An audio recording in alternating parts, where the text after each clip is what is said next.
high in the Colorado Rockies, where the wind cuts through pine trees like whispered secrets. Harold and Martha Chen had endured 3 years of relentless mockery. Their neighbors called them crazy hermits, living like savages inside the hollow trunk of a 1,000-year-old oak tree. The local town council even tried to evict them, claiming their treehouse was an eyesore that hurt property values. But what none of these people knew was that Harold and Martha weren't just any retired couple. They were former NASA engineers who had spent decades designing life support systems for space stations. And inside that ancient tree, they had constructed something that would revolutionize human survival itself. When a massive wildfire threatened to destroy the entire mountain community, the same people who had mocked them would soon be begging for shelter. The tree that everyone laughed at was about to become their salvation. But would the couple forgive their cruelty and open their doors? Before we jump back in, tell us where you're tuning in from, and if this story touches you, make sure you're subscribed, because tomorrow I've saved something extra special for you. The morning mist clung to the mountainside as Martha Chen emerged from what appeared to be nothing more than a gnarled opening in an enormous oak trunk.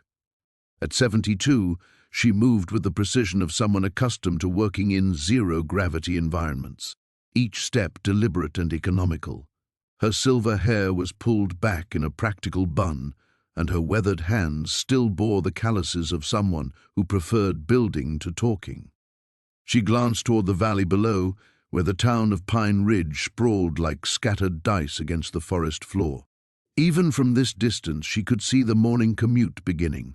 Cars winding down the mountain roads toward jobs in Denver, trailing exhaust that would dissipate into the thin air. The irony wasn't lost on her that the same people who drove gas-guzzling SUVs were complaining about their environmental eyesore. "Coffee's ready," Harold's voice drifted from inside the tree, carrying the slight accent that betrayed his childhood in Taiwan. At 75, he was 3 years her senior and had been her engineering partner for 47 years, both professionally and personally. They had met in a NASA laboratory in 1976, two young minds tasked with solving impossible problems in impossible conditions. Martha stepped back through the opening, which from the outside appeared to be a natural hollow in the ancient oak. Inside, however, was a marvel of engineering that would have impressed their former colleagues at Johnson Space Center. The interior walls curved in a perfect ellipse, lined with a biocomposite material that Harold had developed from mushroom mycelium and recycled carbon fiber. Soft LED strips followed the natural grain patterns of the wood, creating ambient lighting that seemed to emanate from the tree itself. "Mrs. Henderson was at her mailbox again this morning," Martha said, accepting the steaming mug Harold offered her. "I swear she times her trips just to get a look at our place." Harold chuckled, his eyes crinkling behind wire-rimmed glasses. "Can you blame her? If I didn't know better, I'd be curious too." He gestured around their home with obvious pride. The main living area featured a kitchen that folded seamlessly into the curved walls, its appliances powered by an intricate system of solar collectors and geothermal pumps hidden beneath the forest floor. Every surface served multiple purposes: storage, seating, workspace, maximized efficiency that rivaled their old spacecraft designs. "The town council meeting is today," Martha reminded him, settling into a chair that had been carved from a single piece of reclaimed lumber. "Jackson's been circulating that petition again." Mayor Bill Jackson had made their eviction his personal crusade ever since they'd moved to Pine Ridge. A former real estate developer, he viewed their unconventional home as a threat to the area's carefully cultivated image of rustic luxury. The fact that they owned their land outright and had violated no building codes only seemed to increase his determination to be rid of them. "Let him have his meeting," Harold said, moving to a wall panel that dissolved at his touch, revealing a complex array of monitors and sensors. "The atmospheric pressure's been dropping all morning. Weather Service is calling for high winds." Martha joined him at the control center, her trained eyes scanning the data streams that monitored everything, from soil moisture to electromagnetic disturbances. It was force of habit from decades of watching for the smallest anomalies that could spell disaster in space. Fire conditions are rising, she observed. Already at extreme levels in sectors 7 through 12, Harold confirmed, pointing to a map that showed the surrounding forest divided into monitoring zones.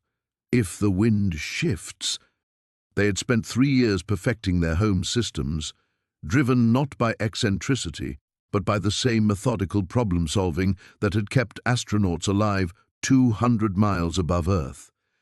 Every component had been tested, refined, and tested again. What their neighbors saw as the folly of two old hermits was actually a prototype for sustainable living that could revolutionize human habitation.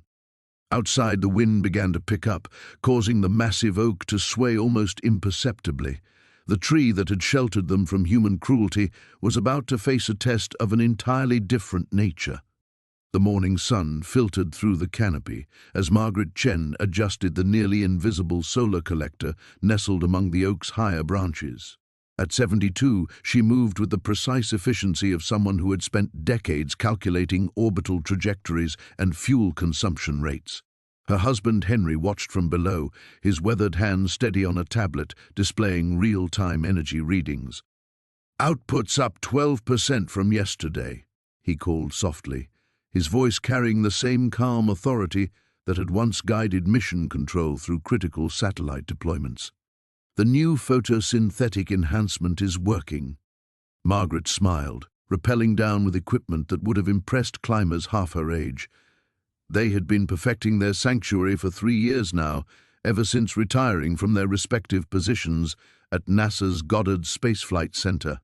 What had started as a whimsical idea, living inside the massive hollow of a centuries-old oak, had evolved into something revolutionary. The tree's interior was a marvel of biomimetic engineering. Henry had designed a structural support system that worked in harmony with the oak's natural growth patterns, while Margaret had developed closed-loop systems that would make any space station engineer weep with envy. Water was purified through a series of living filters incorporating the tree's own root system. Waste was processed through carefully cultivated bacterial colonies that fed nutrients back into their host. The air itself was continuously purified by strategically placed plant networks. "We should run diagnostics on the atmospheric processes," Margaret said, stowing her gear in compartments carved seamlessly into the living wood. "I want everything perfect before the presentation." Henry nodded, though his expression carried a weight of uncertainty. In 2 weeks, they would be demonstrating their creation to a select group from the United Nations Environmental Council. If successful, their biotechnological sanctuary could revolutionize how humanity approached sustainable living. If it failed, they would be dismissed as eccentric retirees playing with expensive toys. Their peaceful morning was interrupted by the rumble of heavy machinery. Through the oak's natural windows, carefully shaped openings that didn't compromise the tree's health, they watched a convoy of trucks lumber down the rural road. The vehicles bore the logo of Meridian Development Corporation, the same company that had been circling their property like vultures for months. "They're persistent," Henry muttered, pulling up property records on his tablet. "Looks like they've acquired another parcel, Thompson's Farm, 2 miles east." Margaret frowned. Meridian had been systematically buying land throughout the valley, supposedly for a luxury resort development. But their acquisition pattern seemed oddly strategic, as if they were surrounding specific properties rather than simply accumulating acreage. Properties like theirs. A sharp knock echoed from the tree's base. Henry and Margaret exchanged glances before Henry activated the external communications panel, another of their innovations that remained invisible to casual observers. "Dr. Nakamura and Dr. Chen?" The voice belonged to a woman, professional and crisp. "My name is Elena Vasquez, Senior Acquisitions Manager for Meridian Development. I was hoping we might speak." Margaret touched a control panel disguised as natural bark ridges, and a section of the tree's base shifted open with barely a whisper of sound. Elena Vasquez stood outside, impeccably dressed despite the woodland setting, flanked by 2 men in expensive suits who looked distinctly uncomfortable among the trees. "Ms. Vasquez," Henry said evenly, "we've received your company's letters. Our position hasn't changed." Elena smiled, but her eyes remained calculating. I understand your attachment to this place. It's quite charming what you've done here. Living in a tree, it's very rustic. But surely you must realize the impracticality of your situation. Two people of your age, isolated out here with winter approaching. Margaret stepped forward. We appreciate your concern, but we're quite comfortable. Are you, though? Elena's gaze swept over the oak's exterior, missing entirely the sophisticated technology hidden within. No proper plumbing, no reliable electricity, no internet access. It's essentially camping, isn't it? Henry suppressed a smile. At that very moment, their quantum internet relay was processing data at speeds that would make major corporations envious, while their water purification system produced cleaner liquid than most municipal supplies. We manage, Margaret said simply. Elena's expression sharpened. Miss Chen, Dr. Nakamura, my employers are prepared to offer 3 times the appraised value of your property. That's significant money for what amounts to undeveloped woodland. Undeveloped? Henry's eyebrows rose. I think you underestimate what we've accomplished here. One of Elena's companions whispered something in her ear. She nodded curtly, then turned back to them. Perhaps we could arrange a compromise. Meridian is always interested in innovative approaches to environmental integration. If you're willing to share details about your setup, here we might be able to work something out. The request sent warning signals through both scientists' minds. Margaret's hand moved almost imperceptibly toward a concealed security panel. We'll consider your offer, Henry said diplomatically. We'll be in touch. As the Meridian representatives departed, Margaret and Henry watched from their elevated observation post. Something about Elena Vasquez's interest felt wrong. Too specific, too probing. Run a deep background check, Margaret murmured. I want to know everything about Meridian development.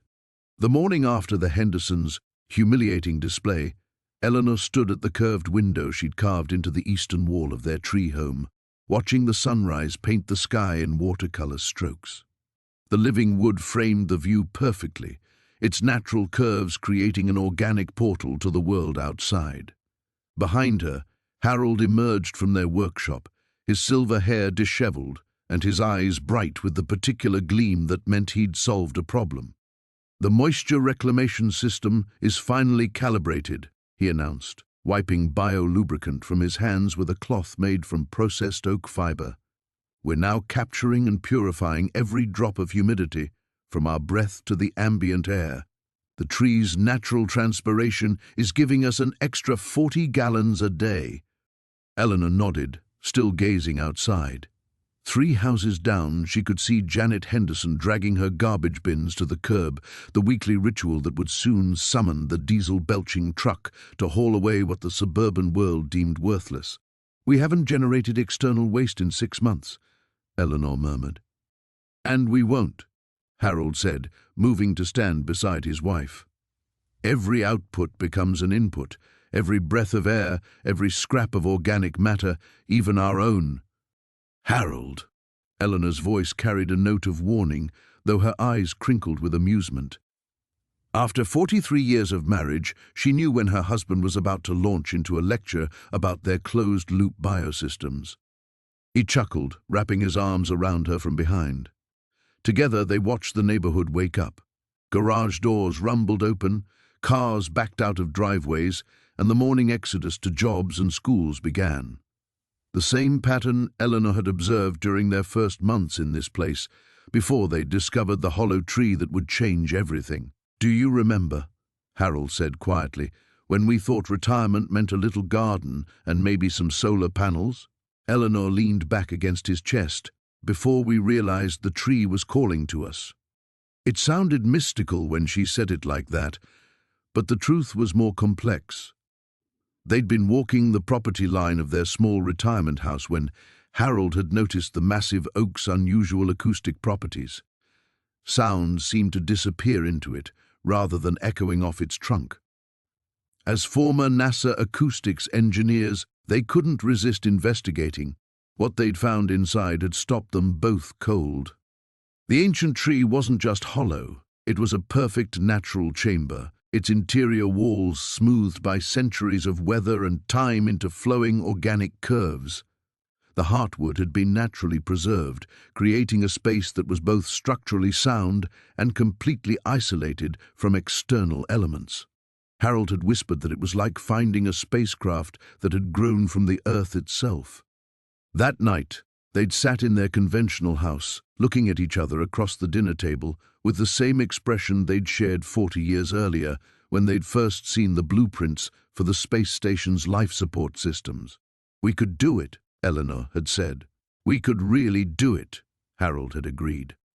Now, 18 months later, they lived in what Harold privately called their terrestrial space station. Every system they'd dreamed of implementing in Earth orbit had been refined and perfected within the tree's living walls. The photosynthetic panels Harold had developed weren't just more efficient than traditional solar. They worked in harmony with the oak's own biological processes, creating a symbiotic energy system that actually strengthened the tree while powering their home. Eleanor turned in Harold's arms and walked to their kitchen area, where sleek bio-integrated surfaces grew seamlessly from the tree's interior walls. She activated the morning routine with a touch, and hidden mechanisms began preparing their breakfast from yesterday's waste products, now transformed through their closed-loop processing into fresh nutrients. "I've been thinking about Janet Henderson's comment," she said, watching protein cultures bloom in the cultivation chamber, "about us being tree people." Harold joined her, checking the atmospheric readings on a display grown from modified tree bark. Oxygen levels optimal, carbon dioxide being processed perfectly, humidity ideal. She meant it as an insult. But what if we took it as a compliment? Eleanor's eyes held that spark Harold recognized, the same look she'd worn when she'd proposed using biomimetic design for the International Space Station's air recycling system. What if we showed them what tree people can really do? Through their living window, they could see the Henderson sprinkler system activating, sending treated municipal water cascading over their chemically maintained lawn. The runoff would carry fertilizers and pesticides into the storm drains, eventually reaching the watershed that supplied the entire region's drinking water. Eleanor and Harold's tree home had been water positive for 4 months. Harold followed his wife's gaze and slowly smiled. "You're thinking what I'm thinking, that maybe it's time to invite the neighbors over for dinner? That's exactly what I'm thinking." Outside, the morning symphony of internal combustion engines and electrical grid consumption continued, while inside the ancient oak, 2 of the world's most brilliant engineers began planning their next phase. The morning mist clung to the valley as Margaret Chen stepped through the seamless bark doorway, her weathered hands cradling a steaming cup of coffee. The liquid inside glowed with an unusual amber tint, caught in the filtered sunlight streaming through the oak's canopy above. She breathed deeply, savoring not just the rich aroma, but the profound silence that enveloped their sanctuary. Behind her, the soft hum of their bio-integrated systems created a barely audible symphony. Water cycled through living wood channels, air filtered naturally through modified root networks, and solar collectors disguised as leaves tracked the sun's movement with imperceptible precision. Every element had been designed to work in harmony with the ancient oak, not against it. "The soil conductivity readings are remarkable this morning." Harold's voice drifted from the laboratory chamber deeper within the tree. Margaret smiled, recognizing the wonder that still colored his tone after 18 months of living inside their creation. Even now, their home continued to surprise them with its capabilities. She walked barefoot along the spiraling pathway that curved around the tree's interior walls, her feet finding purchase on the bioluminescent strips they had cultivated from modified fungi. The pathway led to multiple chambers carved carefully between the oak's living layers, each space serving a distinct purpose while maintaining the tree's structural integrity. Margaret paused at what they called the observation deck, a circular platform 20 feet above ground level where the trunk's natural hollow widened. Through strategically placed openings that appeared like natural bark formations from outside, she could see the distant rooflines of Millbrook. Somewhere among those houses lived the people who had laughed at them, who had whispered about the crazy old couple living like animals in a tree. If only they knew what surrounded Margaret at this very moment. The walls around her contained technology that NASA would have paid billions to develop. Harold's breakthrough in biomimetic engineering had allowed them to create living circuits that drew power directly from the tree's photosynthetic processes. Their water purification system used the oak's own root network as a filtration matrix, producing cleaner water than any municipal system. But the true marvel lay in what Harold called the neural web, a network of sensors and processes grown directly into the tree's vascular system. The oak had become aware in ways that defied conventional understanding, responding to environmental changes, optimizing resource distribution, and even learning from their daily patterns. Margaret descended to the main living chamber, where natural light filtered through transparent sections of bark that had taken them 3 years to develop. The space felt impossibly larger than the tree's exterior suggested, carved with surgical precision to follow the grain and growth patterns of the ancient wood. Furniture emerged organically from the floor and walls, shaped by controlled growth rather than construction. Harold emerged from the lab, his silver hair disheveled and his eyes bright with excitement. In his hands, he carried a tablet displaying cascading data streams that would have looked at home in mission control. "The carbon sequestration rates have increased again," he announced, settling beside her on the living wood bench that formed naturally from the wall. "The tree is processing atmospheric carbon at nearly 3 times the rate of an unmodified oak of similar size." Margaret nodded, but her attention had shifted to the external monitors. Movement near their perimeter had triggered the surveillance network woven throughout the surrounding forest. On the display, she watched 3 figures making their way through the underbrush, heading directly toward their tree. "Harold," she said quietly, her voice carrying a warning tone he recognized immediately. He looked up from his data, following her gaze to the monitors. The figures were close enough now to identify. Tom Brennan led the group, his face set with the determined expression of a man on a mission. Behind him walked 2 other men Margaret recognized as members of the town council. "They're carrying something," Harold observed, adjusting the monitor's resolution. The device in Tom's hands looked like a handheld scanner of some kind. Margaret's jaw tightened. "Electromagnetic field detector. They're looking for evidence of illegal electrical connections." The irony struck both of them simultaneously. Here they sat in humanity's most advanced sustainable dwelling, powered entirely by revolutionary biomimetic technology, and their neighbors suspected them of stealing electricity like common thieves. Harold stood, moving to the communication panel grown seamlessly into the curved wall. "Should I activate the camouflage protocols?" Margaret considered this. With the touch of a control, they could render their technology virtually invisible to external detection. The oak would appear to be nothing more than a hollow tree with basic camping equipment inside. But something in Tom Brennan's purposeful stride suggested this visit was about more than curiosity. "Not yet," she decided. "Let's see what they want first." As the 3 men reached the base of their tree, Margaret realized their quiet sanctuary was about to face its first real test. Whatever happened next would determine whether they could continue their work in peaceful isolation or whether the outside world would force them into decisions they weren't ready to make. The morning sun filtered through the oak's canopy as Margaret Chen descended the spiral staircase carved into the living wood, her footsteps silent on the polished steps. The bioluminescent panels that had provided gentle illumination throughout the night were already dimming, responding to the tree's natural circadian rhythms through sensors embedded in the bark. She found Harold in what they called the central hub, hunched over a holographic display that materialized from a seemingly ordinary knot in the wood. The 3-dimensional projection showed energy flows, temperature readings, and atmospheric data from sensors placed throughout their arboreal home. His weathered fingers moved through the light patterns with practiced precision, adjusting parameters that most people couldn't even comprehend.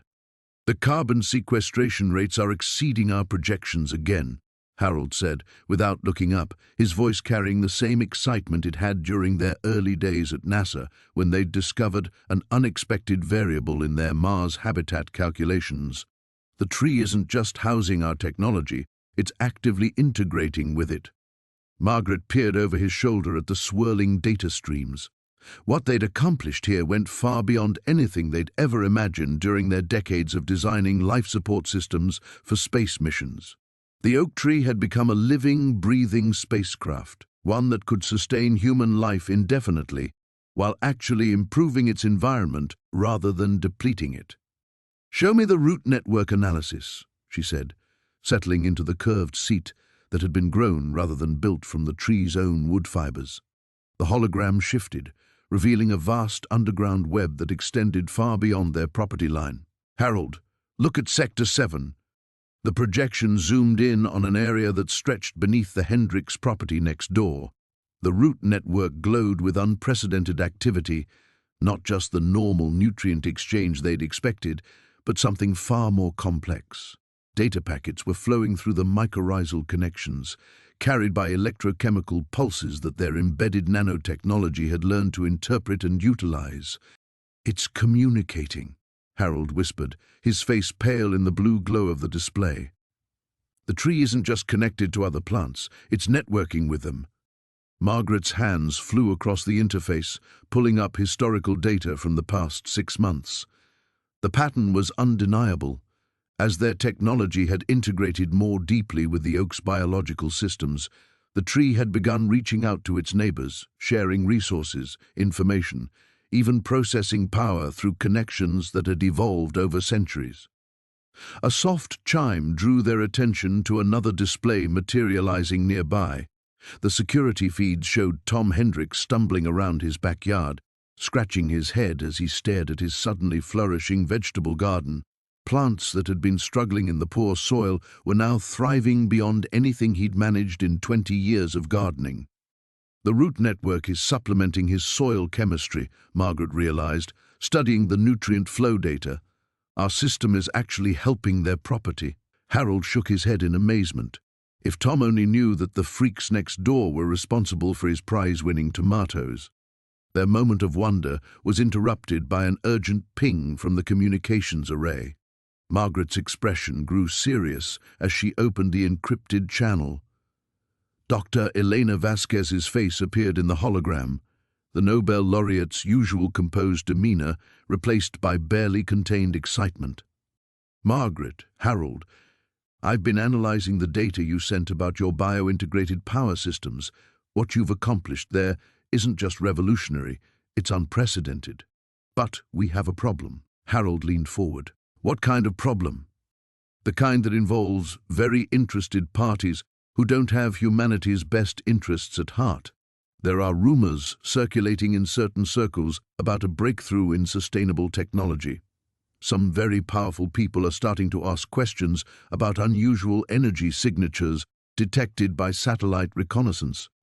Margaret felt a chill run down her spine. They'd been careful to mask their electromagnetic footprint, but clearly not careful enough. "How long do we have?" "Maybe a week, maybe less." "There's something else. The readings I'm seeing suggest your technology isn't just producing clean energy, it's actually reversing environmental damage on a scale that shouldn't be possible. The carbon absorption rates, the atmospheric purification, the soil restoration. Margaret, what exactly have you two created?" Before Margaret could answer, another alarm chimed. This one came from perimeter sensors they'd installed months ago, disguised as natural elements in the forest. Harold's fingers danced across the interface, bringing up real-time footage from hidden cameras. A black sedan was parked at the end of their road, occupants unclear through the tinted windows. It had been sitting there for 20 minutes, engines running. "They're already here," Harold said quietly. Margaret's mind raced through possibilities, contingencies they'd hoped never to implement. The technology they'd developed was too important to fall into the wrong hands, but it was also too important to hide forever. Somewhere between those two truths lay their next decision, one that would determine not just their fate, but potentially the future of human civilization. The tree around them seemed to pulse with heightened awareness, as if sensing the approaching threat to its human symbionts. The discovery of the Hendersons' sanctuary spread like wildfire through the scientific community, but Eleanor and Harold insisted on controlling the narrative. They had spent 40 years perfecting their vision, and they wouldn't let it be hijacked by sensationalism or corporate greed.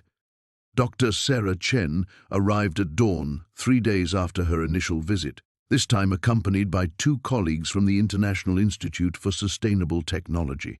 Eleanor met them at the base of the oak, her silver hair catching the morning light as she studied their faces with the same analytical precision she had once applied to spacecraft heat shields.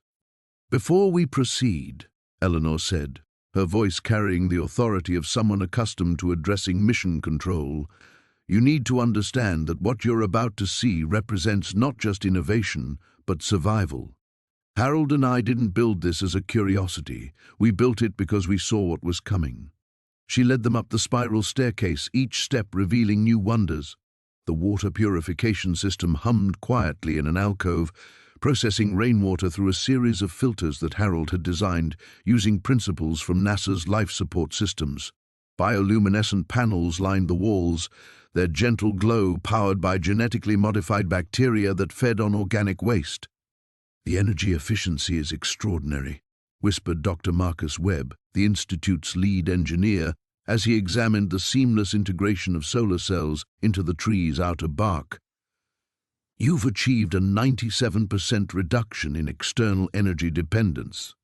Harold emerged from what appeared to be a solid wall, having activated a hidden panel that revealed his workshop. Inside, dozens of prototypes lined workbenches carved directly from the living wood. Miniature atmospheric processors, water recyclers no larger than coffee makers, and soil enhancement systems that could terraform dead earth into fertile growing medium. "The applications are limitless," Harold explained, his weathered hands moving with surprising dexterity as he demonstrated a device that could extract moisture from air with 60% humidity. Disaster relief, space colonization, urban farming in food deserts. "We've been testing variations for decades." Dr. Chen knelt beside a sample of the tree's modified root system, watching as it actively filtered contaminants from a test solution of polluted water. "This isn't just sustainable living," she breathed. "This is environmental remediation on a massive scale. If these root modifications could be replicated—" "They can," Eleanor interrupted, "but not by traditional means. Harold and I spent 15 years developing a symbiotic integration process. The technology doesn't just use the tree, it becomes part of it. The oak is as much an engineer on this project as we are." Through the transparent walls, they could see the Weatherby's house in the distance. Thomas Weatherby stood on his manicured lawn, gesticulating angrily at a reporter who had somehow gained access to the neighborhood. His complaints about property values and inappropriate land use seemed increasingly hollow as word of the Hendersons' achievements spread. "The irony," Harold chuckled, following their gaze, "is that Thomas spent 20 years trying to get us removed from the neighborhood association. Said we were an embarrassment to respectable homeowners. Now we're receiving calls from governments and universities worldwide." Eleanor's expression grew serious as she accessed a holographic display that materialized from what had appeared to be empty air. Data streams showed real-time environmental readings from sensors throughout the tree and surrounding forest. Carbon absorption rates, soil regeneration metrics, and biodiversity measurements painted a picture of an ecosystem not just preserved, but actively enhanced. "The technology is revolutionary, yes," she said, "but it's also dangerous in the wrong hands. We've seen how innovation gets weaponized, how solutions become problems when profit becomes the primary motive. Harold and I have been careful about who we trust with this knowledge." Dr. Webb leaned forward, his scientific excitement barely contained. "What would it take for you to consider partnership with the Institute?" "We have funding, resources, global connections that could accelerate implementation exponentially." Eleanor and Harold exchanged a look that carried 40 years of shared understanding. They had anticipated this moment, planned for it, but the reality still felt momentous. Their sanctuary had been their private miracle for so long that sharing it felt like giving away pieces of their souls. "We'll consider proposals," Eleanor said finally, "but under specific conditions. Any partnership must prioritize environmental benefit over financial gain. Implementation must begin with the most vulnerable communities, not the wealthiest markets. And Harold and I maintain final approval on all applications of our technology." As the scientists departed that afternoon, their minds buzzing with possibilities, Eleanor and Harold stood together on their observation deck, watching the sun set through leaves that glowed softly with bioluminescent enhancement. "Think we're doing the right thing?" Harold asked, his arm around his wife's shoulders. Eleanor smiled, remembering the young engineers they had once been, full of dreams about changing the world. "I think," she said, "we're finally keeping our promise." Below them, the ancient oak's heartwood pulsed with gentle light, as if the tree itself was breathing with anticipation for the future they were about to create. Margaret's fingers trembled as she adjusted the quantum resonance scanner, its soft blue glow casting eerie shadows across the tree's inner walls. The device had been humming continuously for 3 days now, ever since Harold discovered the anomalous energy readings deep within the oak's root system. "The patterns are becoming more pronounced," she whispered, studying the holographic display that materialized above the scanner. Spiraling waves of data revealed something that defied conventional physics. The tree wasn't just alive, it was actively generating and storing energy in ways that shouldn't be possible. Harold emerged from the lower chamber, his weathered face etched with excitement and concern. "I've isolated the source. Margaret, you need to see this." He led her through a narrow passage they'd excavated months ago, deeper into the root system than they'd ever ventured before. The passage opened into a natural cavern, its walls lined with crystalline formations that pulsed with bioluminescent light. But it wasn't the crystals that made Margaret gasp. It was the perfect geometric patterns carved into the rock face, symbols that seemed to shift and change when viewed directly. "These weren't here before," Harold said, running his hand along the smooth stone. "Or if they were, they weren't visible. The energy surge 3 days ago activated something." Margaret approached the central formation, a spiral design that seemed to draw the eye inward. As she stepped closer, the symbols began to glow brighter, responding to her presence. "Harold, look at these mathematical sequences. They're not terrestrial." The implications hung heavy between them. For 40 years, they'd worked on projects that pushed the boundaries of human understanding, but this discovery challenged everything they thought they knew about Earth itself. Above them, unbeknownst to the couple, Jeremy Chen was positioning his camera for another attempt at documenting their eccentric lifestyle. He'd been returning daily since his first encounter, drawn by a curiosity he couldn't explain. Today felt different, though. The air around the oak hummed with an energy that made his equipment malfunction. His drone's camera flickered as it approached the tree, displaying impossible readings, electromagnetic signatures that suggested massive power generation where none should exist. Jeremy lowered the device, his investigative instincts fully awakened. This wasn't just about sustainable living anymore. Inside the cavern, Margaret was making connections that sent chills down her spine. "Harold, these symbols, they're describing a process. Look here." She pointed to a sequence that spiraled upward. "This appears to be instructions for amplifying natural energy fields." "And this section," Harold added, indicating another set of symbols, "shows how to create self-sustaining ecosystems that generate more energy than they consume." "Margaret, what if the ancients weren't primitive? What if they had technology we're only beginning to understand?" The scanner in Margaret's hands began beeping rapidly. The energy levels were spiking again, and this time they could feel the vibrations through the ground. The tree itself seemed to be awakening to their presence, recognizing them as worthy recipients of its secrets.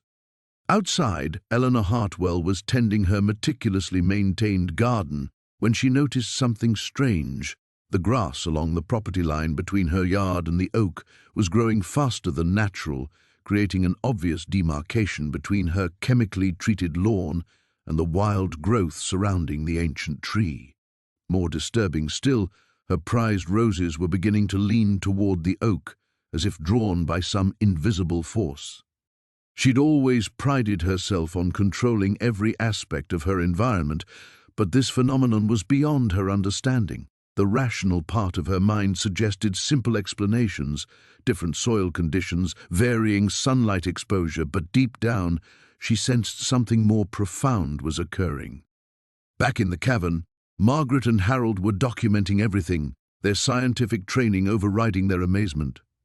The symbols weren't just decorative, they were a comprehensive guide to working with natural energy systems in ways that modern science was only beginning to theorize. "We need to be careful," Margaret cautioned, even as her excitement grew. "If word of this gets out prematurely, we'll have every government agency, corporation, and conspiracy theorist in the world descending on us." Harold nodded grimly. "But we can't keep this hidden forever. These discoveries could revolutionize how humanity interacts with the planet. The energy crisis, climate change, this could provide solutions to problems we thought were unsolvable." As they prepared to return to the upper chambers, the symbols pulsed one final time, brighter than before. In that moment, both scientists felt a profound connection to something vast and ancient, an intelligence that had been waiting patiently for the right moment to reveal itself. The tree was more than their sanctuary. It was a repository of knowledge that predated human civilization, a living library that had chosen them as its guardians and interpreters. The question now was whether humanity was ready for what they'd discovered, and whether Margaret and Harold could protect this secret long enough to understand its full implications. The revolution they'd imagined when building their sustainable sanctuary was nothing compared to what was about to unfold. The morning sun filtered through the oak's canopy as Margaret adjusted the final calibrations on their atmospheric processor. 3 weeks had passed since their first tentative contact with Dr. Sarah Chen, and what began as cautious correspondence had evolved into something neither she nor Harold had anticipated: hope for vindication. "The carbon dioxide levels are dropping faster than our initial projections," Harold murmured, studying the holographic display that materialized above his tablet. "At this rate, we'll achieve carbon neutrality within the sanctuary in another month." Margaret nodded, but her attention was divided. Through their concealed monitoring system, she watched Tom Brennan's pickup truck rumble past their tree for the 3rd time that week. His pattern was becoming predictable: morning reconnaissance disguised as trips to check his fence line, afternoon visits with other neighbors, evening phone calls that their sensitive equipment occasionally intercepted fragments of. "He's planning something," she said quietly. Harold glanced up from his readings. "Tom's always planning something. Remember when he tried to get the county to declare our tree a fire hazard? This feels different." Margaret pulled up the surveillance feed on her screen. "Look at his body language yesterday when he was talking to the Hendersons. That's not casual gossip, that's coordination." Their conversation was interrupted by a soft chime from their communication array. Dr. Chen's face appeared on their main display, but she wasn't calling from her university office. Behind her, Margaret could see what looked like a high-tech laboratory with several other people moving purposefully in the background. "Margaret, Harold, I hope you don't mind the early call. I wanted you to meet some colleagues who are very interested in your work." A woman with silver hair and intense green eyes stepped into the frame.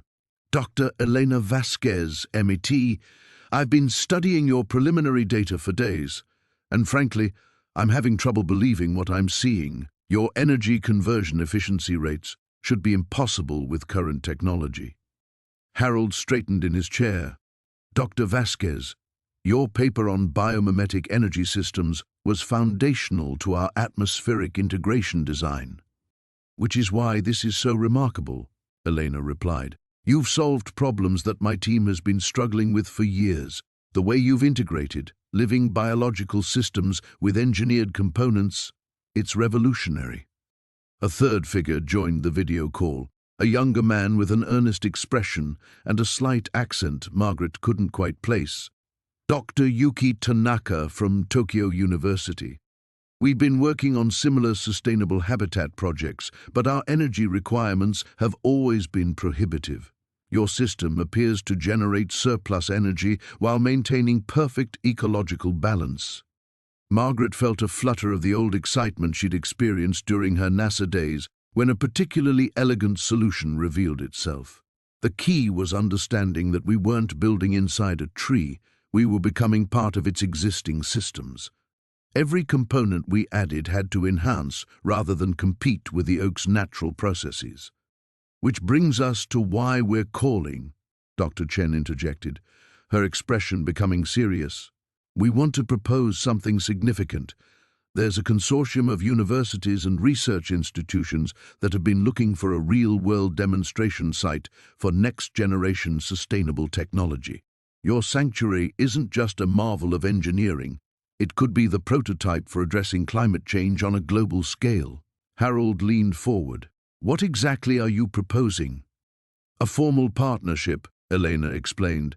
Recognition, funding, and most importantly, protection.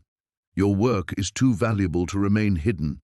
We want to help you expand it, document it properly, and share it with the world. Margaret's mind raced. Recognition meant exposure. Exposure meant losing their peaceful anonymity. But it also meant validation, and perhaps more importantly, it meant their discoveries could help others. There's something you should know, Margaret said finally.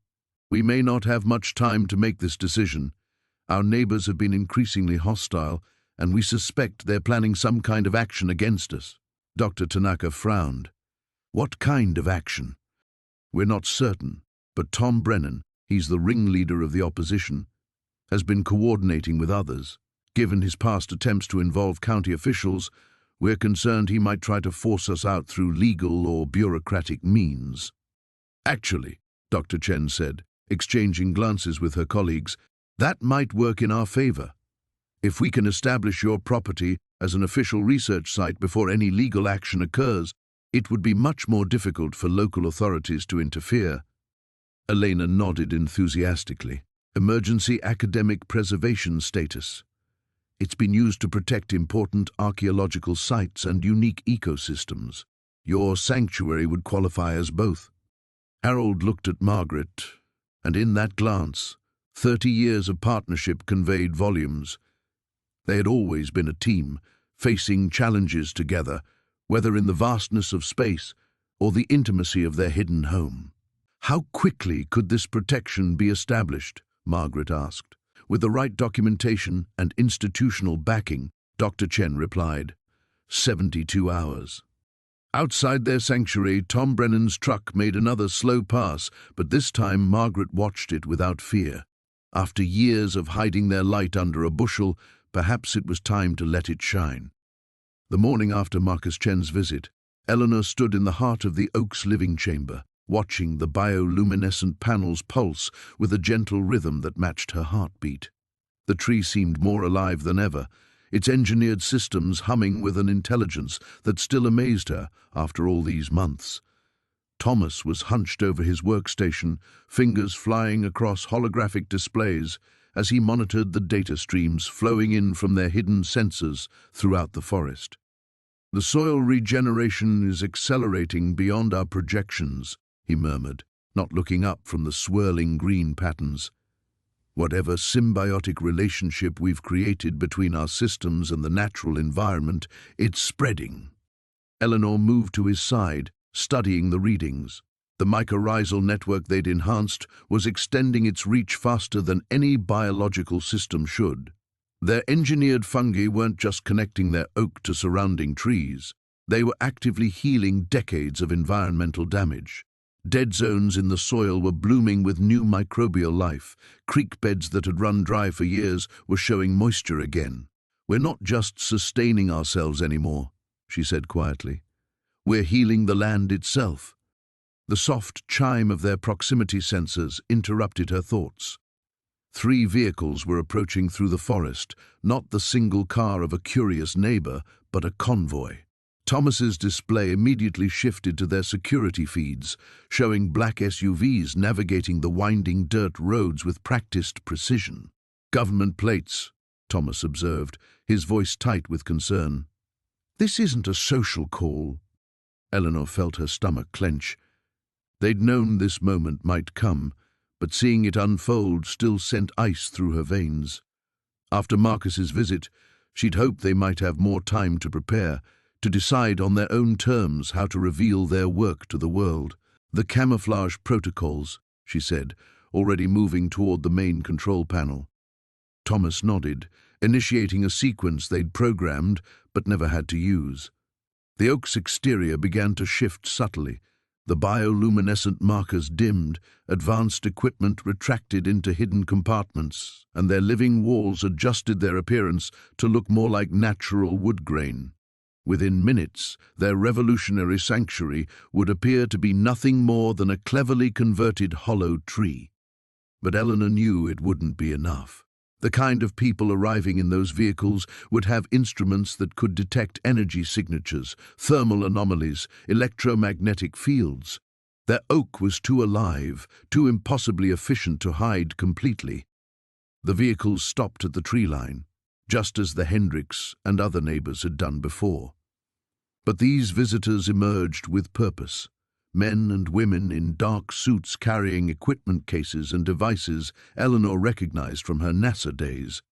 Leading them was a figure that made her blood run cold, Dr. Victoria Reeves, former director of NASA's Advanced Propulsion Research and current head of the Department of Energy's Special Projects Division. "Dr. Blackwood, Dr. Martinez," Reeves called out, her voice carrying clearly through the morning air. "I know you're in there. Your work is too important to hide in a tree, no matter how remarkable that tree might be." Thomas and Eleanor exchanged glances. There was no point in pretending now. Reeves wasn't here by accident. She knew exactly who they were and what they'd been working on. The question was how much she knew and what she intended to do with that knowledge. Eleanor activated the Oak's external communication system, her voice emerging from speakers disguised as natural bark formations. "Dr. Reeves, it's been a long time." "Indeed it has, Eleanor. May we come in? I think you'll find what I have to say quite interesting." Against Thomas's worried expression, Eleanor triggered the entrance sequence. The Oak's outer wall dilated smoothly, revealing the wonder of their living sanctuary. She heard sharp intakes of breath from Reeves' team as they stepped inside, their instruments immediately registering readings that should have been impossible. "Remarkable," Reeves breathed, running her hand along the bioluminescent wall panels. "The energy efficiency readings we've been tracking don't do it justice. You've created something that goes beyond anything we imagined possible." "What do you want, Victoria?" Eleanor asked directly. Reeves turned to face them both, her expression serious but not threatening. "The same thing you want, actually, to save the world. But I think we need to have a conversation about scale." She gestured to her team, who began unpacking their equipment with careful precision. "Climate change is accelerating faster than public reports indicate. We have perhaps 5 years before we hit irreversible tipping points. What you've built here, this living sanctuary, this symbiotic technology, it could be the foundation for something much larger."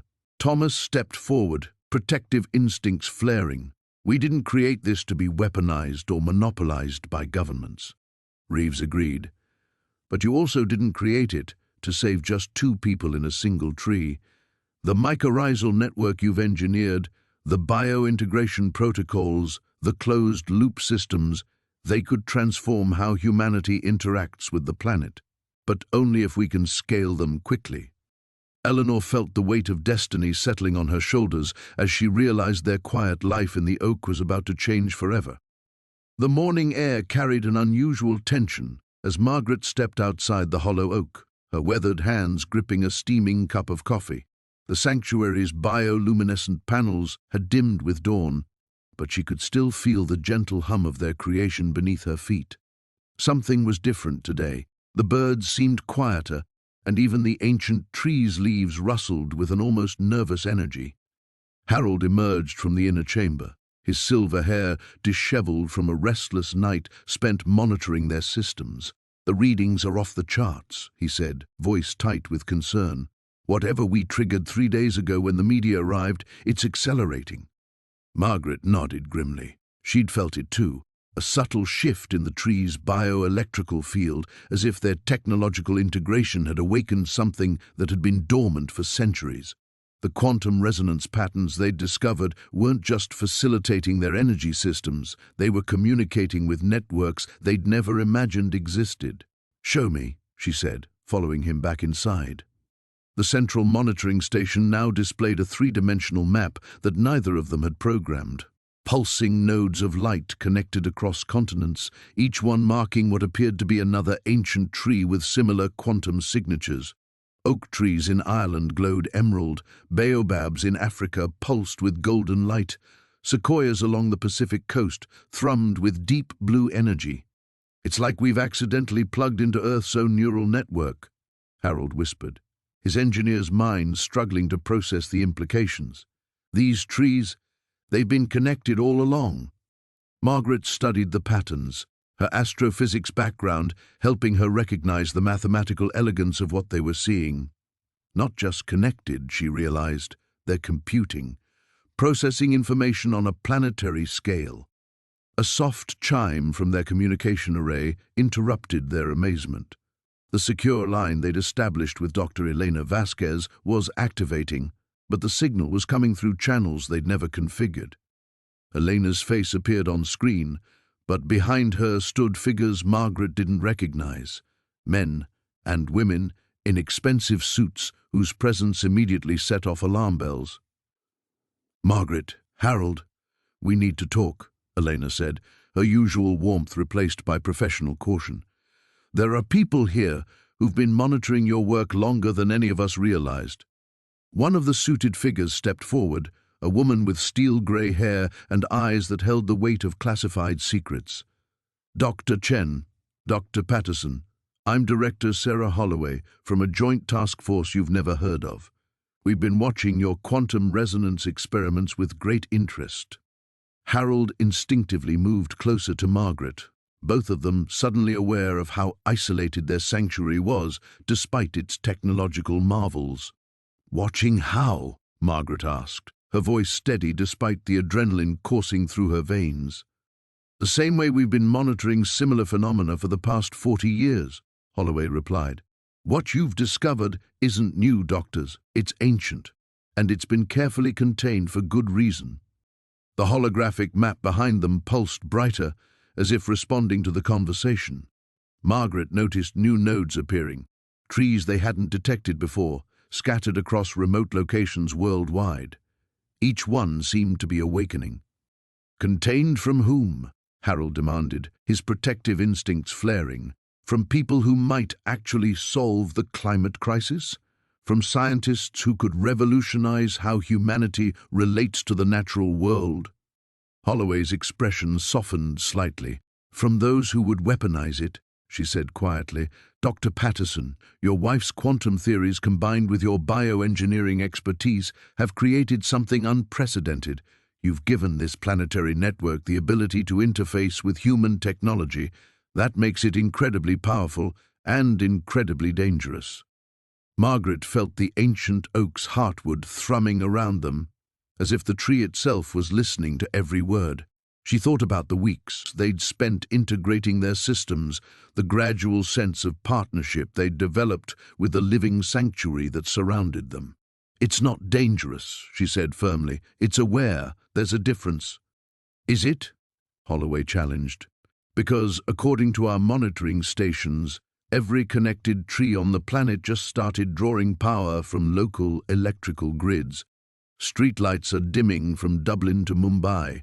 Satellite communications are experiencing interference patterns that match your quantum signatures. Something vast is waking up, and it's hungry."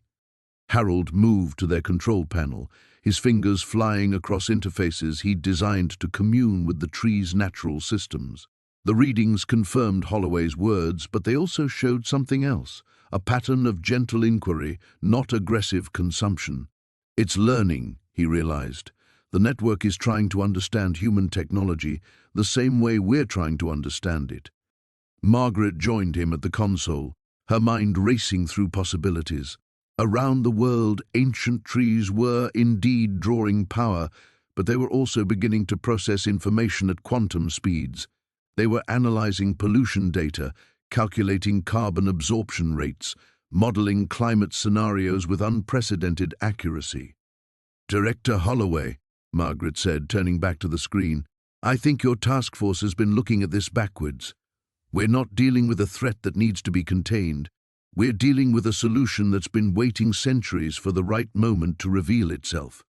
The tree's luminescent panels pulsed in what almost seemed like agreement, and somewhere deep in its quantum consciousness, ancient wisdom began to merge with human innovation. The pre-dawn darkness felt different as Marcus and Elena made their final preparations. 3 days had passed since their confrontation with Hartwell Industries, and the weight of their decision hung heavy in the recycled air of their sanctuary.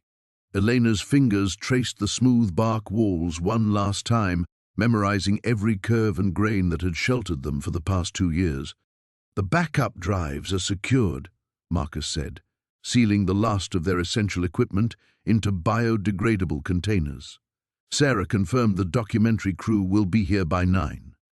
Elena nodded, watching the gentle pulse of bioluminescent panels that had been their nightlight for so many months.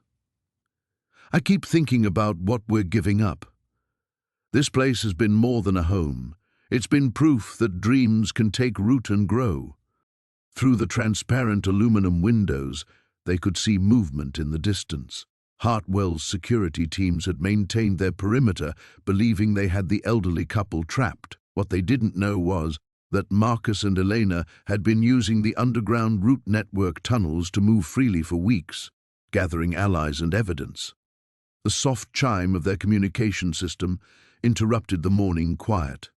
Sarah's voice crackled through, tinged with excitement and nervousness. "Grandma, Grandpa, the media convoy just passed the county line. CNN, BBC, National Geographic, they're all coming. Dr. Chen says the UN Environmental Council is watching via satellite feed." Marcus smiled despite the gravity of their situation. "Tell them we'll be ready. And Sarah, thank you for believing in us when no one else would. Thank you for giving me something worth believing in." As the first rays of sunlight filtered through the canopy above, the ancient oak seemed to shimmer with anticipation. Elena activated the final protocol they had prepared, a complete system demonstration that would showcase every innovation they had developed.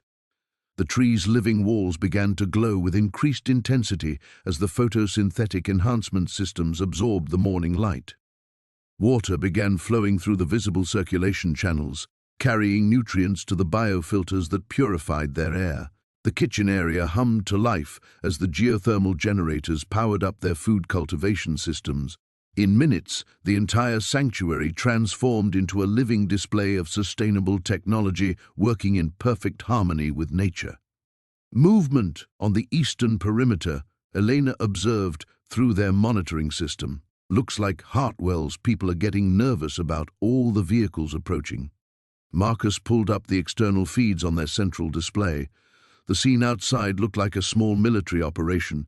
Hartwell's security teams were trying to establish a wider perimeter, but local sheriff's deputies were already arriving to ensure media access. The irony wasn't lost on him. The same neighbors who had mocked them were now scrambling to get the best viewing positions as news vans lined the country road. Elena's tablet chimed with an encrypted message. Her eyes widened as she read. "Marcus, this is from Dr. Yuki Tanaka at the Tokyo Climate Institute. She says 3 major corporations and 2 governments have already submitted formal requests for technology licenses based on the preliminary footage Sarah shared. We haven't even gone public yet," Marcus marveled. "Imagine what happens when they see the full scope." A new sound reached them, the rhythmic whir of helicopter rotors. Through their monitors, they watched a sleek aircraft with UN markings touch down in the clearing that Hartwell had been using as their command post. Elena couldn't help but laugh as she watched the corporate executives realize their small-scale land grab had just become an international incident. "Final systems check," Marcus announced, running through their prepared demonstration sequence. Every innovation they had developed over the past 2 years would be revealed in the next few hours: the bio-integrated construction techniques, the closed-loop resource systems, the atmospheric processing breakthroughs, and the revolutionary energy storage methods that made it all possible. Elena opened a concealed panel and withdrew a small, intricately carved wooden box. Inside, nestled in organic padding, was a single acorn from their host tree. "For the next sanctuary," she said softly. "Wherever that might be." A sharp knock echoed through the trunk, the signal they had arranged with Sarah. The moment had arrived.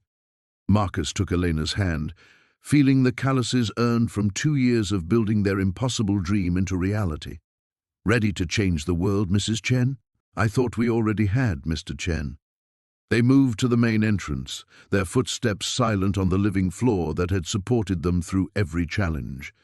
As Elena's palm touched the biolock, the massive doorway began to iris open, revealing the crowd of journalists, scientists, and dignitaries gathered in the morning sunlight. The last thing they saw before stepping outside was the gentle pulse of their sanctuary's heartbeat, a rhythm that would soon echo in sustainable communities around the globe, proving that innovation and nature could not just coexist, but thrive together in ways the world had never imagined possible. The morning after their revelation to the children, Margaret found herself standing at the kitchen window, watching the usual parade of neighbors heading to work. But something had shifted in the past 24 hours. Word was spreading, carried on whispers between fence lines and hurried conversations at mailboxes. "Harold," she called softly to her husband, who was adjusting the atmospheric processes in the upper canopy. "We have company."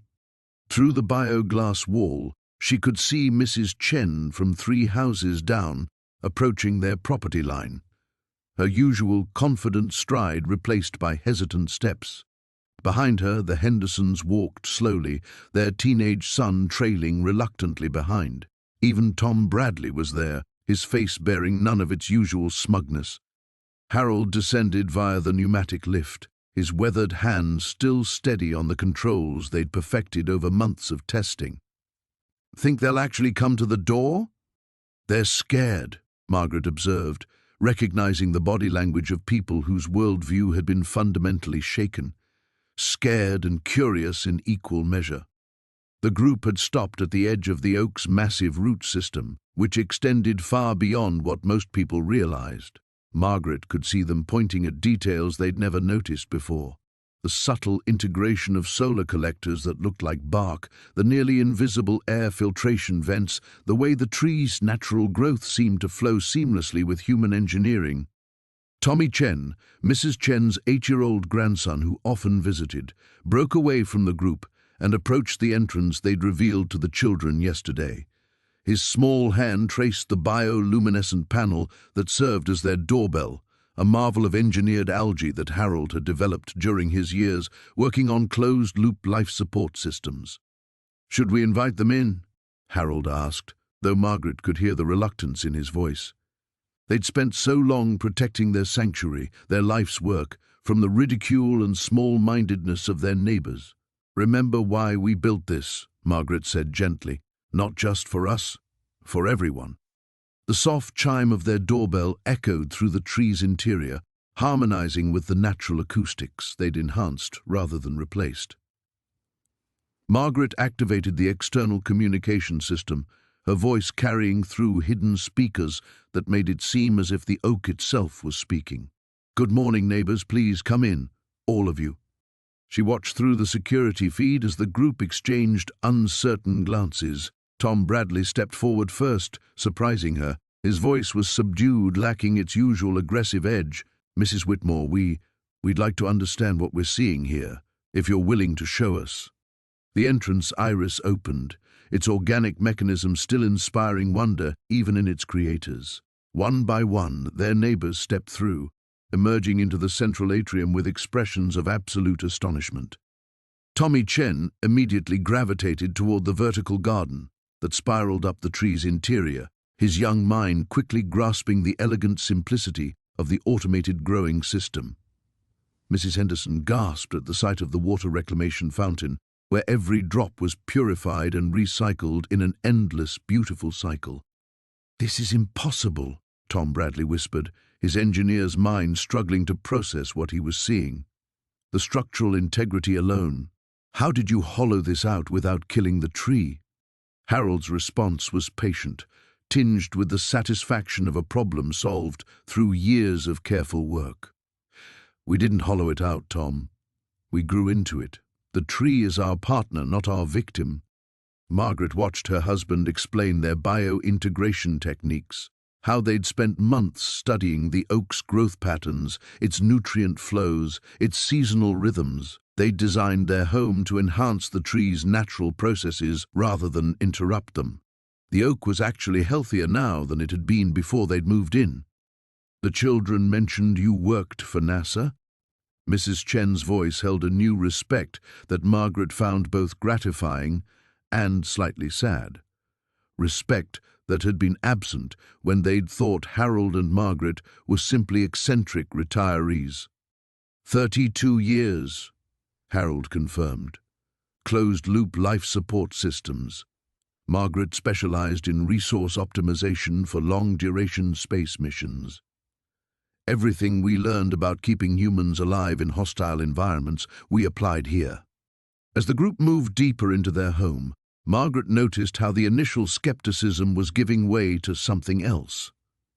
Hope. Mrs. Henderson paused at the energy monitoring display, watching the real-time data showing their home generating more power than it consumed. "Could something like this work for others?" she asked quietly. "I mean, not everyone has a tree like this, but the principles—" "That was always the plan," Margaret said, sharing a meaningful look with Harold.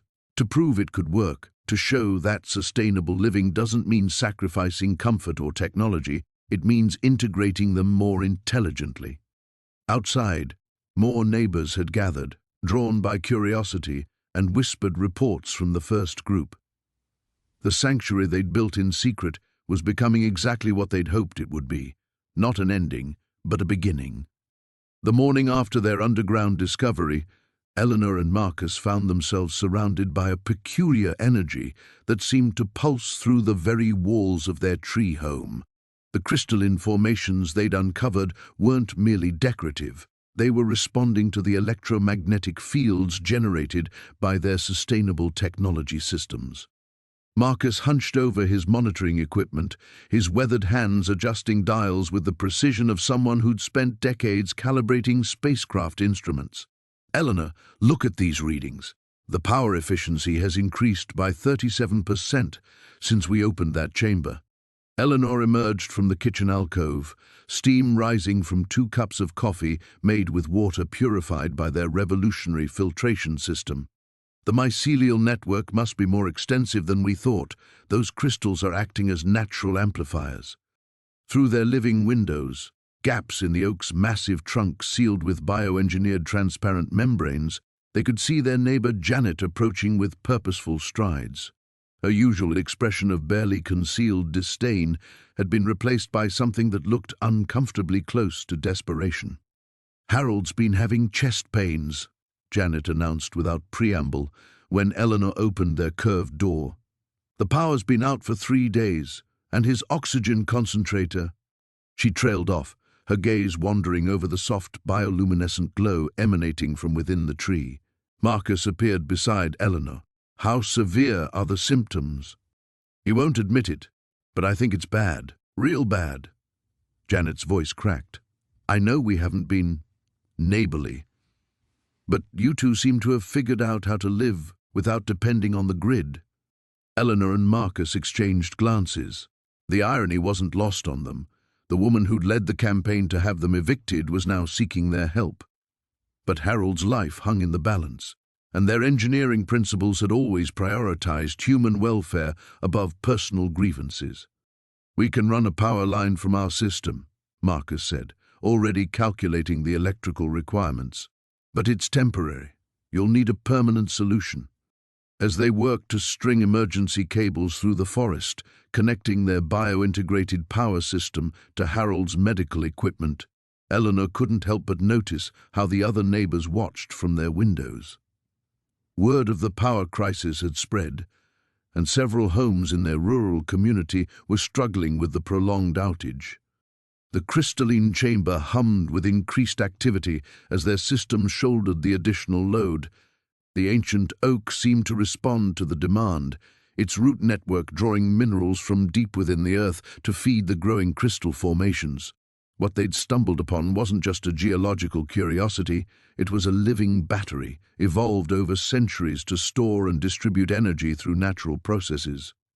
Dr. Sarah Chen arrived that afternoon, her electric vehicle silent as it pulled into their makeshift driveway. She'd driven straight from the university after receiving Eleanor's cryptic message about significant developments in bioelectrical integration. "This is impossible," Sarah whispered as she descended into the crystal chamber, her instruments detecting energy patterns that defied conventional understanding. "These formations are exhibiting properties of both organic and inorganic superconductors." Marcus guided her deeper into the cave, where newer discoveries awaited. "We think the tree's root system has been slowly incorporating metallic elements from the soil for possibly hundreds of years. The crystals aren't just storing energy, they're transforming it." Above ground, Harold's condition had stabilized thanks to the steady power supply from their system. But the emergency had attracted unwanted attention. A news van had appeared on the distant road, its satellite dish extended like a mechanical flower-seeking signal. Eleanor climbed the spiral staircase to their tree's crown, where she maintained a small observatory. Through her telescope, she could see more vehicles gathering, government plates mixed with media outlets and curious onlookers. Their secret was becoming impossible to contain. "We need to accelerate our timeline," she called down to Marcus. "If the wrong people get involved now before we understand what we're dealing with." Sarah's voice echoed up from the crystal chamber. "Eleanor, Marcus, you need to see this. The energy output is still climbing, but the really interesting part is how it's affecting the surrounding ecosystem." They gathered around Sarah's tablet, studying thermal images that revealed an intricate network of energy flowing through the forest floor. The tree wasn't just an isolated marvel. It was the heart of a vast biological circuit that connected to other trees, underground water systems, and even distant rock formations. "It's like the whole forest is becoming electrified," Sarah explained, "but in a way that enhances natural processes rather than disrupting them. Plants are photosynthesizing more efficiently. Soil bacteria are more active. Even the local wildlife populations are showing increased vitality." Marcus felt a chill of recognition. "We've created a demonstration model for something that could scale exponentially. If this technology could be replicated." Eleanor nodded grimly. "It could revolutionize how humans interact with natural systems, or it could be weaponized by those who see only the power applications." Through the tree's living windows, they watched darkness fall as the media encampment grew larger. Tomorrow would bring questions they weren't yet prepared to answer about discoveries they were only beginning to understand. The morning sun filtered through the canopy as Eleanor stepped out onto the bark platform, her weathered hands gripping the railing they'd carved from fallen branches. Below, the media circus had exploded overnight into something neither she nor Harold had anticipated. Satellite trucks lined the country road, their dishes pointed skyward like mechanical flowers seeking light. Reporters stood in clusters, their voices carrying up through the leaves as they delivered breathless updates to audiences around the world. "Harold," she called softly through the entrance, "you need to see this." Harold emerged, adjusting his thick glasses as he surveyed the scene below. A helicopter circled at a respectful distance. Eleanor had been firm about airspace violations when the first news crew tried to get aerial footage. The local sheriff, bless him, had been quick to enforce the no-fly zone over their property. CNN, BBC, Al Jazeera, Harold murmured, reading the logos on the trucks through his binoculars. Eleanor, I think we may have underestimated the impact of yesterday's demonstration. The previous day's reveal had gone beyond their wildest projections when they'd shown the delegation how their bio-integrated systems could sustain not just their home, but potentially power an entire neighborhood. The reaction had been immediate and overwhelming. Dr. Sarah Chen from the Department of Energy had actually wept when she saw the energy output readings. The representative from the UN Environmental Council had made 3 phone calls before the demonstration was even finished. Now the world wanted answers, and Eleanor felt the familiar weight of responsibility settling on her shoulders like an old coat. It was the same feeling she'd carried during her final years at NASA, when the climate data had become too stark to ignore, too urgent to file away in committee reports. "Mrs. Patterson! Mrs. Patterson!" a voice called from below. Eleanor recognized Janet Morrison from the local news station, one of the few reporters they'd agreed to speak with. Janet held up a satellite phone. "It's the Secretary of Energy's office. They'd like to schedule a call." Harold sank into his hand-woven chair, the one he'd crafted during their second winter in the tree. "Eleanor, what have we done?" She moved to stand beside him, her hand finding his shoulder. Through the living walls of their home, she could feel the gentle pulse of the systems they'd spent 7 years perfecting. The bioluminescent panels were cycling through their morning routine, the root-integrated filtration system was processing their grey water into something cleaner than what came from most municipal taps, and the neural network of fungal connections was optimizing energy distribution with an intelligence that surpassed any computer they'd worked with at NASA. "We did what we had to do," she said quietly. "The question is what we do now." A commotion below drew their attention. Margaret Whitmore was pushing through the crowd of reporters, her face flushed with an anger that Eleanor recognized all too well. Behind her trailed several of the other neighbors who had made their lives miserable over the years. Tom Bradley, the Hendersons, old Mr. Carmichael with his perpetual scowl. "This is all fake," Margaret shouted, loud enough for the microphones to pick up.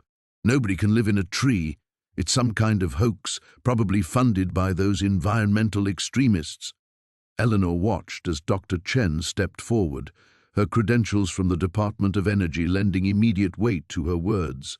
"Ma'am, I can assure you that what we witnessed yesterday was entirely authentic. The energy generation capabilities alone exceed anything we've seen in conventional renewable systems." "It's impossible," Tom Bradley interjected. "I've lived next to these people for years. They're just crazy hermits playing house in a rotting tree." Harold stood slowly, his joints protesting after decades of wear. Eleanor watched something shift in his expression, not anger, but a kind of sad determination she'd seen before, during those final congressional hearings, when senators had dismissed their climate projections as alarmist speculation. "Maybe it's time," he said, so softly only she could hear. Eleanor knew what he meant. They'd kept their most revolutionary discovery private, even from yesterday's delegation. The breakthrough that could transform not just how humans lived, but how they related to the natural world entirely. It was the discovery that had made everything else possible, the moment when they'd learned to listen to what the forest had been trying to tell them all along. "The full demonstration?" she asked. Harold nodded. "If we're going to change the world, Eleanor, we might as well do it properly." Below them, the arguments continued. Reporters pressed closer with their cameras and microphones. Margaret Whitmore's voice grew shriller as Dr. Chen calmly presented her preliminary findings. The helicopter circled like a mechanical vulture, and somewhere in the distance, more vehicles approached along the country road. Eleanor felt the tree itself respond to the growing tension, its ancient heartwood humming with the subtle frequencies they'd learned to recognize as communication. After 7 years of patient listening, she and Harold had become fluent in a language older than human civilization. It was time the world learned that they were not alone on this planet, and never had been. The morning sun filtered through the canopy as Margaret stood at the massive control panel, her fingers dancing across holographic displays that would have made NASA's current mission control envious. The tree's neural network pulsed with data streams from sensors scattered across 3 continents, all feeding into their revolutionary ecosystem management system. "Henry, you need to see this," she called, her voice tight with concern. Henry emerged from the lower laboratory, his silver hair disheveled from a sleepless night spent calibrating their newest atmospheric processors. "What is it?" "The reforestation sites in Brazil. They're not just growing, they're communicating." Margaret pulled up a 3-dimensional map showing countless green dots pulsing in synchronized patterns across the Amazon basin. "Our mycelial network integration is working beyond our wildest projections." 6 months had passed since the documentary aired, transforming their quiet sanctuary into the epicenter of a global environmental revolution. The Hollow Oak had become something unprecedented, a living command center for the largest coordinated reforestation project in human history. "Look at Sector 7, Margaret continued, highlighting a cluster of rapidly expanding green zones.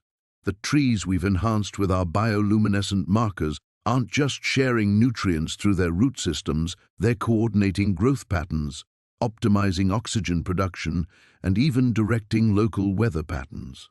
Henry leaned closer, his engineer's mind racing through the implications. "The atmospheric data? CO2 absorption rates have increased by 400% in treated areas. But that's not the remarkable part." Margaret's eyes sparkled with the same wonder Henry had fallen in love with 50 years ago. "They're teaching other trees. Untreated forests within a 50-kilometer radius are beginning to exhibit the same enhanced behaviors." A soft chime echoed through the tree's living walls. Sarah's voice followed, transmitted from the temporary research station they'd established in the clearing. "Dr. Chen and her team have arrived from Singapore. They're requesting permission to enter the sanctuary." Henry touched the biointerface panel, feeling the tree's warm response under his palm. "Send them up." Minutes later, Dr. Elena Chen stepped through the iris-like entrance, her team of climatologists and biotechnologists close behind. Despite having visited twice before, Chen still gasped at the sight of the tree's interior. Walls that breathed, floors that generated their own soft luminescence, and technology that seemed to grow rather than simply exist. "The preliminary reports from our test sites are extraordinary," Chen began without preamble. "Your enhanced trees aren't just surviving in our urban environments, they're thriving. Singapore's air quality has improved 20% in the districts where we've planted them." Margaret nodded, pulling up data from their global network. "Tokyo, Mexico City, and Lagos are showing similar results. But we're seeing something unexpected in the rural plantings." She gestured, and the holographic display shifted to show vast grasslands dotted with newly planted groves. The trees are creating microclimates that extend far beyond their canopies. They're generating morning mists, directing rainfall, even influencing wind patterns to protect surrounding crops. Dr. Chen's lead researcher, a young man named David, stepped forward. "How is this possible? The energy requirements alone should be—" "That's what we thought initially," Henry interrupted. "But we underestimated the efficiency of natural systems. Each tree is essentially a biological supercomputer, processing environmental data and responding in real time. When they network together—" He paused, searching for the right words. "They become something approaching a planetary nervous system." The weight of that statement settled over the group. Through the tree's transparent walls, they could see teams of researchers, environmental engineers, and policymakers working in the expanded facilities that now surrounded the ancient oak. What had once been a simple clearing had become a bustling campus, the nerve center for humanity's most ambitious environmental undertaking. "There's something else," Margaret said quietly. "The trees are learning faster than we anticipated. They're developing new strategies, creating solutions we never programmed into them." She brought up footage from their African sites, showing enhanced baobabs that had somehow learned to detect underground water sources and direct their growth to create natural irrigation networks for nearby villages. "They're not just surviving climate change," Dr. Chen whispered in amazement. "They're actively fighting it." Henry moved to the great window that looked out over their domain. In the distance, he could see construction crews working on the new international research facility, their efforts guided by principles learned from studying the tree's organic architecture. Drone surveys flew overhead, mapping optimal locations for new plantings based on data processed by the Oak's quantum biocomputers. "The Hendersons were wrong about one thing," he said, thinking of their former neighbors who had long since moved away, unable to cope with the media attention. "This isn't just changing sustainable living, it's changing everything." Margaret joined him at the window, her hand finding his. Together, they watched as humanity's future quite literally took root around them, one enhanced tree at a time. The emergency broadcast echoed through the Hollow Trees Communication Center as Eleanor frantically adjusted the quantum resonance array. Static crackled over the speakers while dozens of red warning lights blinked across her control panels. Outside, the storm that had been building for 3 days finally unleashed its fury. But this was no ordinary weather pattern. "Harold, the atmospheric readings are unprecedented," she called over the howling wind that somehow seemed muffled by the tree's protective embrace. "The electromagnetic interference is off the charts." Harold emerged from the lower levels, his weathered hands gripping a tablet displaying satellite imagery that made his blood run cold. "It's not just interference, Elle. Look at these patterns." He thrust the screen toward her, revealing spiral formations of energy crackling through the stratosphere above their region. The phenomenon had started small. Unusual aurora activity reported across the globe, then power grids flickering in major cities. But now, as governments scrambled to understand what was happening, Eleanor and Harold realized their years of theoretical work had become terrifyingly relevant. "The solar storm," Eleanor whispered, her fingers dancing across holographic displays that materialized around the tree's organic control interfaces. "Remember the calculations we ran at JPL about cascading electromagnetic events? This isn't natural, Harold. Someone's weaponizing space weather." A sharp knock echoed through the tree's entrance chamber, followed by urgent voices. Harold activated the external monitors to reveal Mayor Hutchinson and Chief Martinez standing outside with a small group of officials, their faces grim with desperation. "Dr. Weatherby! Dr. Crane!" Hutchinson's voice boomed through the intercom. "We need your help. The entire eastern seaboard is losing power systematically. Emergency services are failing, and we're getting reports of similar events worldwide." Eleanor exchanged a meaningful look with Harold. For months, they'd watched their neighbors slowly transform from mockery to grudging respect as word of their innovations spread. But this crisis would test everything they'd built within the ancient oak's protective embrace. Harold activated the tree's external communication array, his voice carrying clearly outside. "How much time do we have before the effects reach our area?" "Approximately 6 hours," came the reply. "But Harold, Eleanor, we're not just talking about power outages. The preliminary reports suggest this electromagnetic cascade could permanently damage electronic infrastructure. Hospitals, transportation systems, communication networks, everything could go dark for months, maybe longer." Eleanor's mind raced through possibilities as she pulled up holographic models of the tree's defensive systems. The bio-integrated technology they'd developed wasn't just sustainable, it was naturally shielded against electromagnetic interference by the tree's own organic structure. But protecting an entire community would require innovations they'd only theorized about. "We need to see the federal data," she announced, surprising even Harold with her decisiveness. "And we'll need cooperation from everyone in town. What we're about to propose will sound impossible." Within an hour, the tree's main chamber had been transformed into an emergency command center. Officials crowded around the organic displays while Eleanor and Harold explained their hastily conceived plan. The ancient oak's root system extended far beyond what anyone had imagined, a vast underground network that connected to nearly every major tree in the county. Bio-electromagnetic shielding, Harold explained, gesturing to complex diagrams that seemed to grow directly from the tree's walls. We've discovered that mature root systems can be modified to create natural Faraday cages when properly networked, but we'll need to work fast. Chief Martinez leaned forward, his skepticism evident but tempered by desperation.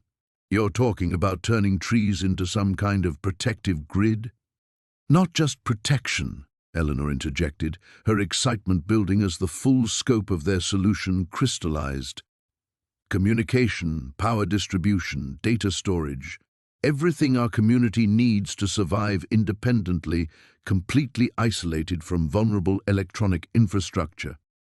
The next several hours blurred together in a frenzy of activity.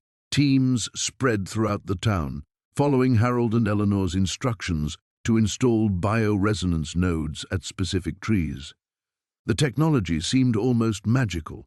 Small devices that interfaced directly with root systems, creating an organic network that pulsed with life. As the electromagnetic storm approached, painting the sky in unnatural colors, something extraordinary began to happen.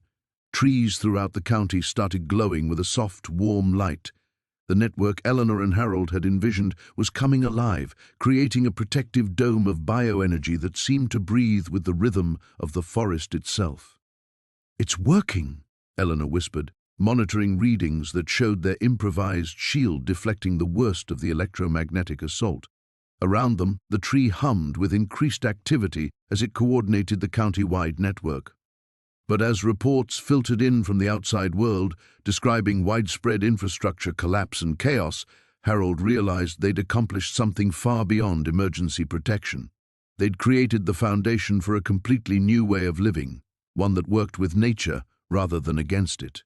The storm raged overhead, but within their bio-electromagnetic sanctuary, the future was already taking root. The morning sun filtered through the canopy as Elara stepped outside the great oak, her tablet displaying thousands of messages from around the world. 3 weeks had passed since the documentary aired, and their small clearing had become the center of a global movement they never could have anticipated. "Marcus, you need to see this," she called, her voice carrying both excitement and concern. Her husband emerged from the tree's entrance, wiping his hands on a work cloth, his silver hair catching the dappled light. "More interview requests?" he asked, settling beside her on the moss-covered bench they'd carved years ago. "Much more than that." Elara's fingers swiped through images and messages. "Look at this. A family in Costa Rica built a canopy home using our published designs. Here's a community in Oregon that's constructing an entire village based on our biointegration principles. And this..." She paused at a video message from a young woman with tears in her eyes. "This is Maya Chen, a climate refugee from Bangladesh. She's leading a project to create elevated sanctuaries for displaced communities using our techniques." Marcus leaned closer, studying the images of structures that bore the unmistakable hallmarks of their innovations: living walls that breathed with their environments, energy systems that worked in perfect harmony with natural cycles, water purification that enhanced rather than depleted local ecosystems. "They're not just copying us," he murmured with wonder. "They're improving on everything we started." The sound of approaching vehicles interrupted their moment. Through the trees they could see a convoy of black SUVs making their way down the narrow path that had once known only the footsteps of woodland creatures and the occasional hostile neighbor. "The delegation from the UN Environmental Council," Elara reminded him. "They want to discuss implementing our technology on a global scale." As the vehicles stopped, men and women in crisp suits emerged, their polished shoes incongruous against the forest floor. Dr. Sarah Winters, the lead environmental engineer they'd been corresponding with, stepped forward with a respectful smile. "Dr. Thorne, Dr. Chen Thorne, thank you for agreeing to meet with us." Marcus gestured toward their home. "Please, come inside, though I should warn you, it's quite different from your usual conference rooms." As the delegation followed them through the seamless entrance, Elara watched their faces transform from polite professionalism to genuine awe. The living walls pulsed gently with bioluminescent patterns, the air carried the fresh scent of growing things, and the soft hum of the bio-neural network created an atmosphere that was both technological and utterly natural. "Incredible," whispered Dr. Winters, her hand hovering over a wall section where the tree's neural pathways were visible beneath translucent bark. "The integration is even more sophisticated than we understood from the documentary." They gathered around the central table, where Elara's holographic displays showed real-time data from their various systems: carbon sequestration rates, energy production, water cycle optimization, and biodiversity measurements that revealed how their home had actually increased the health of the surrounding forest. "The applications are staggering," said Dr. James Okafor, the Council's technology coordinator. "We're looking at solutions for urban housing shortages, climate adaptation, post-disaster reconstruction." "And that's exactly what worries us," Marcus interrupted gently. 3 weeks ago, we were 2 old people living quietly in a tree. Now we're being asked to reshape how humanity interacts with the natural world. The responsibility is overwhelming." Dr. Winters leaned forward. "Which is why we need your direct involvement. Not just your designs, but your wisdom. We're proposing the establishment of the Thorne Institute for Bio-Integrated Living, with you two as the founding directors." Elara and Marcus exchanged glances, decades of partnership allowing for silent communication. They'd spent their careers reaching for the stars, only to discover that their greatest contribution might be helping humanity remember how to live on Earth. "There would be conditions," Elara said carefully. "Any technology we share must remain open source. Communities implementing these solutions must be involved in their design and construction, and we won't participate in anything that treats nature as just another resource to exploit."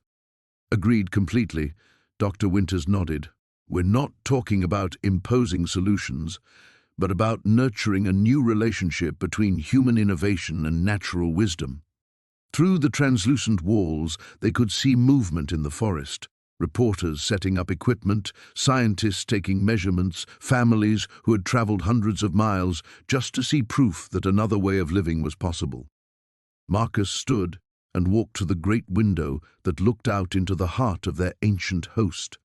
15 years ago, people mocked us for choosing to live in a tree. They saw it as a retreat from the world. And now? Dr. Okafor asked. Elara joined her husband, placing her hand on the smooth bark that had become home, partner, and teacher. "Now we realize we weren't retreating from the world at all. We were learning how to properly inhabit it." The soft pulse of the tree's biorhythms seemed to quicken, as if responding to the momentous decisions being made within its embrace. The morning sun filtered through the oak's canopy as Margaret stepped out onto the observation deck, her weathered hands gripping the railing. Below, a sea of tents and temporary structures spread across what had once been the Hendersons' pristine lawn. Scientists, engineers, journalists, and curious onlookers from around the globe had descended upon their quiet corner of rural Oregon. "Hard to believe it's only been 3 months, Harold said, joining her with 2 steaming cups of their specially cultivated mushroom coffee. The biosynthetic brewing system they'd developed had become one of the most requested demonstrations.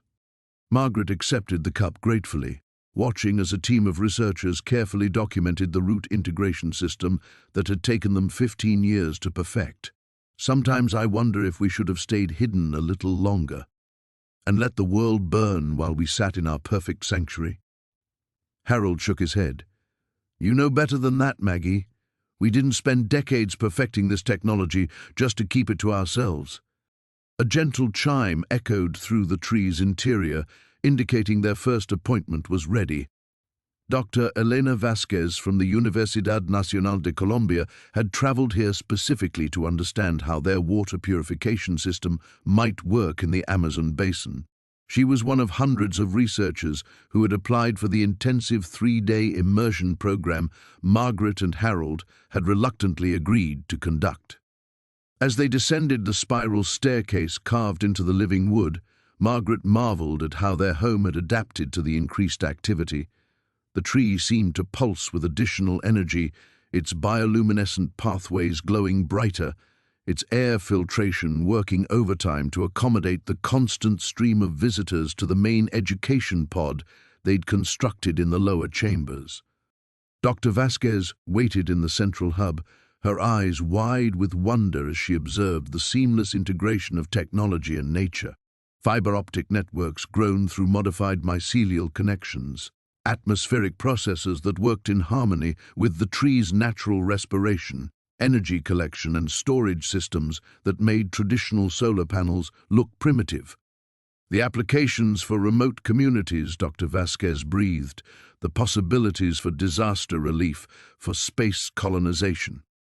That's exactly what we hoped to hear, Harold said warmly. But remember, this isn't about the technology alone. It's about changing how humans relate to their environment. Through the translucent bioglass windows, Margaret caught sight of Tommy Henderson leaning against a news van, gesturing animatedly as he spoke to a reporter. His demeanor had shifted dramatically since the revelation 3 months ago. The cruel mockery had transformed into desperate attempts to claim some connection to their groundbreaking work. "The irony isn't lost on us," Margaret murmured to Harold as they guided Dr. Vasquez toward the water processing center.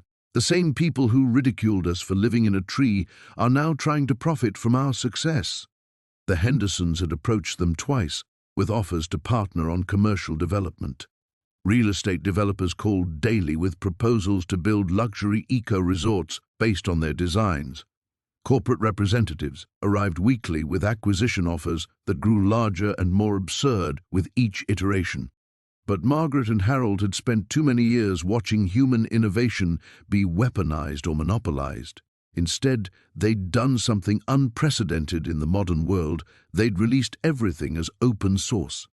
Every blueprint, every bioengineering technique, every material formula was freely available to anyone willing to commit to the ethical framework they'd established. No military applications, no exploitation of indigenous lands, no profit-driven shortcuts that compromised environmental integrity. "The Seed Vault is our real legacy," Harold explained to Dr. Vasquez as they entered the climate-controlled chamber where thousands of genetically modified plant samples waited in crystalline suspension, each one designed to integrate with local ecosystems while providing specific technological functions. Margaret watched the young scientist's face transform with understanding. This wasn't just about building tree houses or creating sustainable homes. This was about fundamentally reimagining the relationship between human civilization and the natural world. A soft rustle above drew their attention. Through the chamber's bioglass ceiling, they could see dozens of birds nesting in the oak's branches, species that had never coexisted before, drawn by the tree's enhanced electromagnetic field and the abundance of resources it provided. "The tree has taught us as much as we've taught it," Margaret said quietly. "Symbiosis isn't just a scientific concept, it's a way of life." As Dr. Vasquez carefully documented the seed preservation techniques, Margaret felt a familiar surge of hope. Tomorrow, this woman would return to Colombia with knowledge that could transform how communities in the Amazon approached infrastructure and development. Next week, another researcher would carry their innovations to drought-stricken regions of sub-Saharan Africa. Harold squeezed her hand gently. "No regrets?" Margaret looked around at their transformed sanctuary, then up through the canopy toward the sky they'd once helped humans reach. "Only that we waited so long to share it." Outside, the world was watching, learning, and beginning to change. And deep within the living heart of their ancient oak, 2 former space engineers smiled, knowing their greatest mission had finally begun.